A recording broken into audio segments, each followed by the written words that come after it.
I finally found you. And this time, I won't let you get away. What are you doing here? Too bad. Just let me raise my grandchild. You were too useless. When I reunioned with my mother-in-law after several years, I felt a tremendous sense of discomfort. I'm confused by her sudden statement. Grandchild? What is she talking about? I don't have any children yet. My mother-in-law changed her expression and forcibly entered the house, then started rummaging through the house while shouting. Realizing everything, I made a phone call to someone. This time for revenge is now. My name is Erica, and I am 34 years old.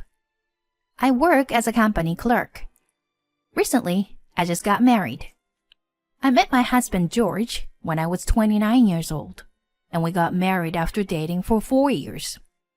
George always prioritized my feelings and is the ideal partner who accepts everything. I am truly happy that I could become a couple with him. However, the happiness was short-lived as an incident happened 3 weeks after the registration. My mother-in-law was in a traffic accident and broke her ankle, leaving her unable to live alone. My father-in-law passed away a few years ago, so only my mother-in-law lives in the family home. I had a bad feeling. One day, my husband approached me and said, Erica, my mom contacted me. She says she wants to live together while her leg heals. What? Living together? That's difficult to decide just like that. I understand. If it's too much, I can take care of my mom by myself. You can stay here. Does that mean we'll be living separately? We just got married and yet...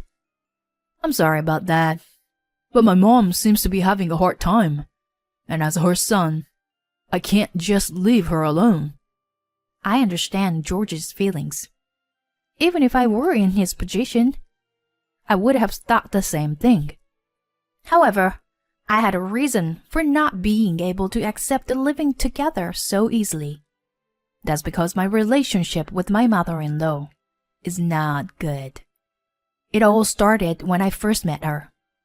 When we visited George's family to announce our marriage, my mother-in-law said something like she was examining me. Are you George's partner? You are a more normal girl than I expected. Oh, my name is Erica. George has always been good to me. Well, of course. He can't leave alone someone who looks as clumsy as you. George is too good for you. Despite being a first-time meeting, my mother-in-law mercilessly threw those words at me. At the time, my husband was away from the seat, so he didn't know about it. I didn't tell him about it afterward either. It was right after we got married, and I didn't want to worry him. But this time, the situation is different. I don't want to be away from my husband. I've made up my mind. Okay, I'll live with you, Mother. Really? Is that okay? Yes. It's lonely to be away from you, hon.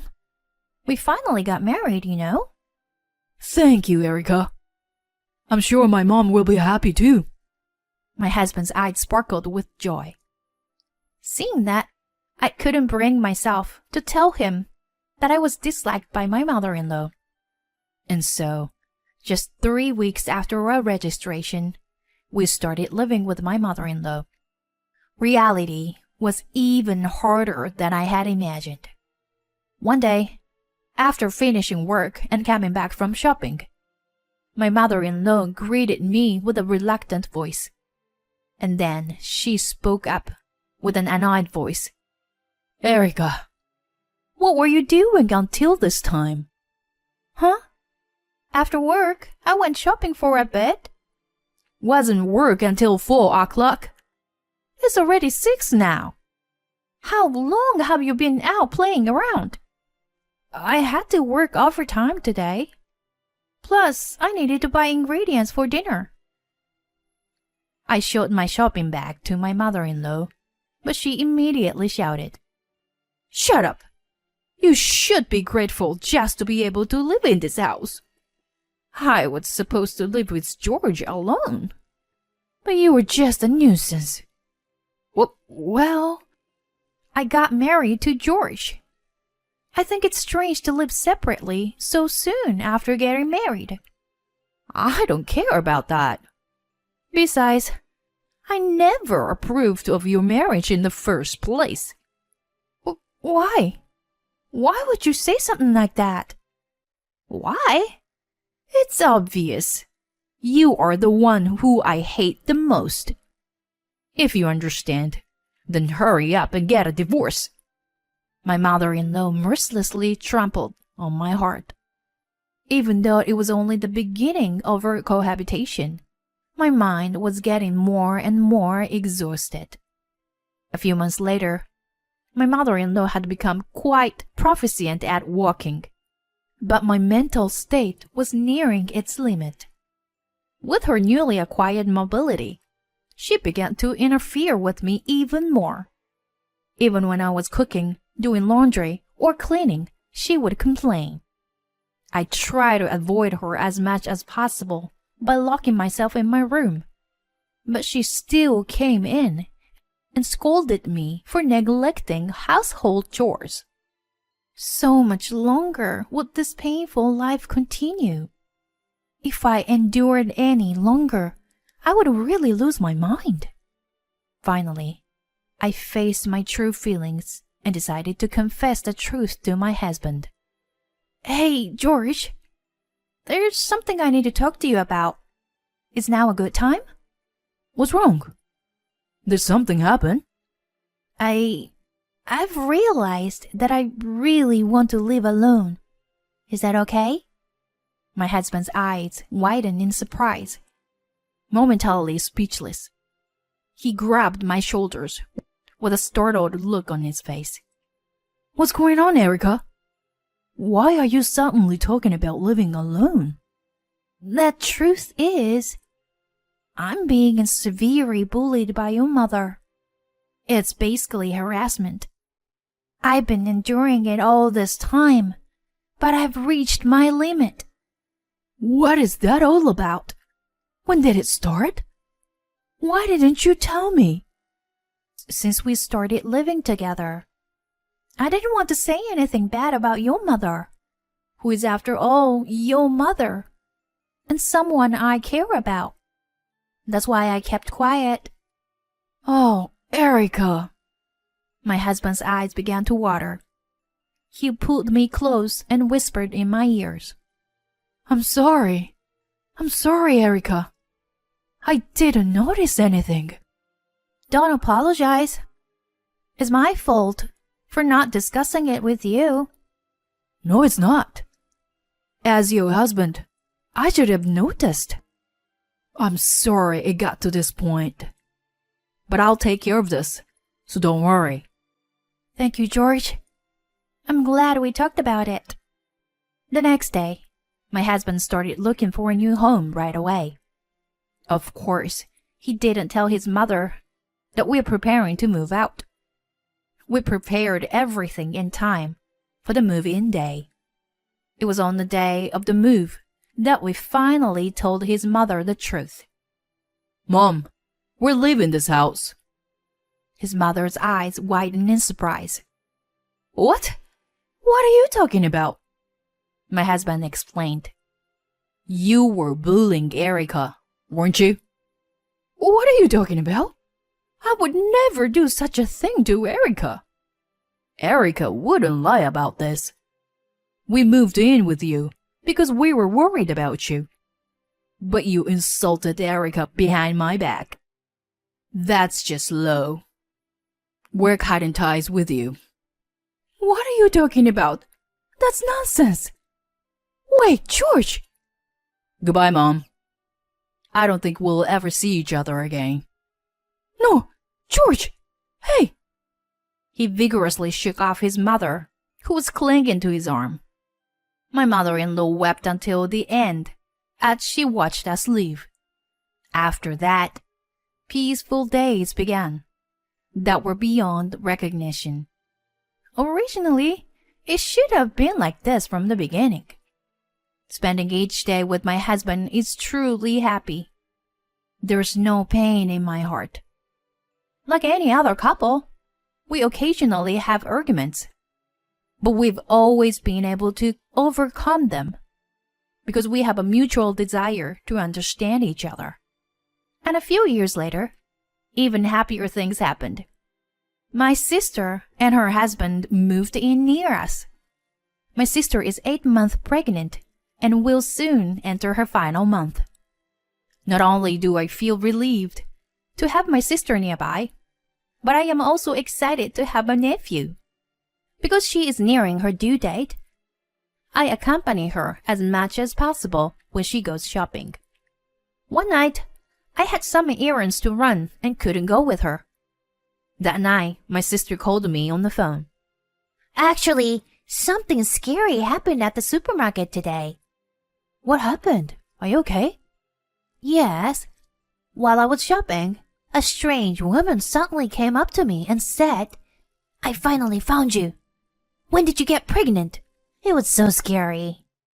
And she spoke in a very aggressive tone. And then, suddenly, she slapped me. I was so confused and scared that I immediately hailed a taxi and came back home. It was super scary. What? She slapped you? Are you okay? Yeah, I'm okay. I was more surprised and scared than hurt. I'm sorry I couldn't go with you today. It's not your fault. Anyway, I think I should avoid going out alone from now on. Yeah, agree. That's a good idea. From now on, I will always go with you, okay? Her story was too shocking, and even though it wasn't my experience, I felt scared. How could someone do something like that when there is a baby in her belly? It's certain that there is a dangerous person nearby. From that day on, I decided to always go with my sister using a car when she goes shopping. We never encountered that woman again. As time passed, our fear gradually faded away. 2 months later, my sister safely gave birth to a long-awaited baby boy. Several weeks later, my husband and I headed to my sister's house. She seemed to be struggling with her first child, along with her husband. While we were there, we talked about wanting to have children soon. And then we left my sister's house. When we got home, when we were about to close the door, something grabbed the door from outside. But what? And then the door was forcibly opened, and a person came into the house. It was my mother-in-law, whom we had cut ties with. Her eyes had changed, and she began to speak in a low voice. I finally found you. And this time, I won't let you get away. What are you doing here? Too bad. Just let me raise my grandchild. You were too useless. What are you talking about? Don't play dumb. I know you were pregnant. What? We don't have any children. Don't lie to me. Where's my grandchild? My husband comes running from the back of the house and stands between me and my mother-in-law, as if to protect me. Hey, what are you doing here? Didn't we cut tie with you? George, please don't say things like that. I came here to raise my grandchild. Huh? Grandchild? That's right. I'm a grandmother, aren't I? Please, let's raise the child together. What are you talking about? I also have the right to raise my grandchild. After all, we share the same blood. Erica, remember when we met at the supermarket and you ran away? You're such a rude woman. With just one sentence from my mother-in-law, I realized everything. The woman who slapped my sister was undoubtedly my mother-in-law. At that moment, an indescribable feeling filled my entire body. How could she slap a pregnant woman without even confirming who she was? I won't forgive her. I immediately called my sister, and then my husband and I took my mother-in-law to my sister's house. When we arrived at my sister's house, she saw my mother-in-law's face and muttered with a pale expression, "This is the person. She's the one who suddenly hit me." I knew it was her.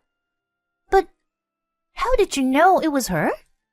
Well, this person is George's mother. George's mother? She mistook me for you and thought I was pregnant. What? Even if that's the case, why would she suddenly hit me like that?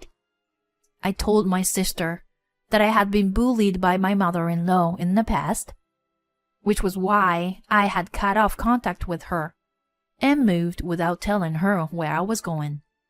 My sister hugged me gently, and we both cried. My husband and brother-in-law were visibly angry, especially my brother-in-law, who clenched his fist and glared at my mother-in-law. How dare you lay your hand on my wife like that? You better apologize properly. What's wrong with you? I just made a mistake, right? It's because those two look alike. What did you say?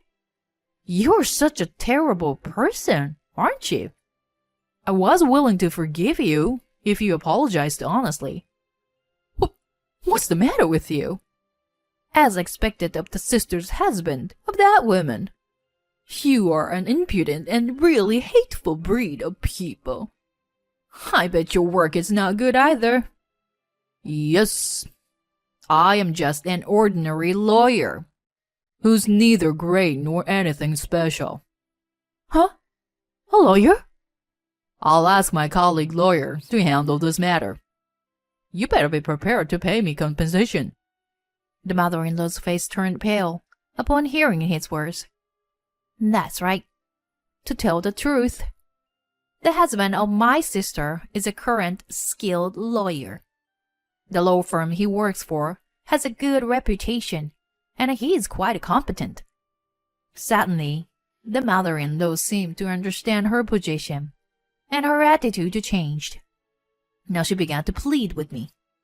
Erica, this person is your brother-in-law. Do something. Why should I? If we don't do something now, he would sue me. I'm living on a pension, and if he demands compensation... I don't care. It's your own fault, isn't it? My mother-in-law stared at me with her mouth wide open, seemingly taken aback by how easily I brushed her off. I mercilessly pointed out the reality to her. In the first place, it's your own doing, isn't it? It's not something that normal people do. Insulting and attacking someone without even confirming who they are. The right thing to do is to apologize to my sister first, not to me. Don't you understand even such a simple thing? Well, wait a minute. I just wanted to raise my grandchild. That's why I said in the first place that I wasn't pregnant, didn't I? Even if I have a child in the future, I will never let you meet them. You were not our family in any way. If you understand, then never show up in front of us again. Perhaps my words struck her deeply, as my mother-in-law didn't say anything in response. Afterwards, she had to pay compensation for the violence against my sister and illegally entry into our house. Afterwards, with only her pension, she couldn't afford to pay the compensation and ended up in debt. Now, I heard that she is working as a part-time cleaner. Perhaps in the future, my mother-in-law will never spend a day with her family with a smile. But it's all her own doing. It's something she brought upon herself with her actions, so I want her to atone for her sins as much as possible. As for us, we recently found out that we're pregnant. He was genuinely happy that new life had begun. We went through some tough times, but we should have a bright future ahead of us. We will work toward a happy future together as a family of 3.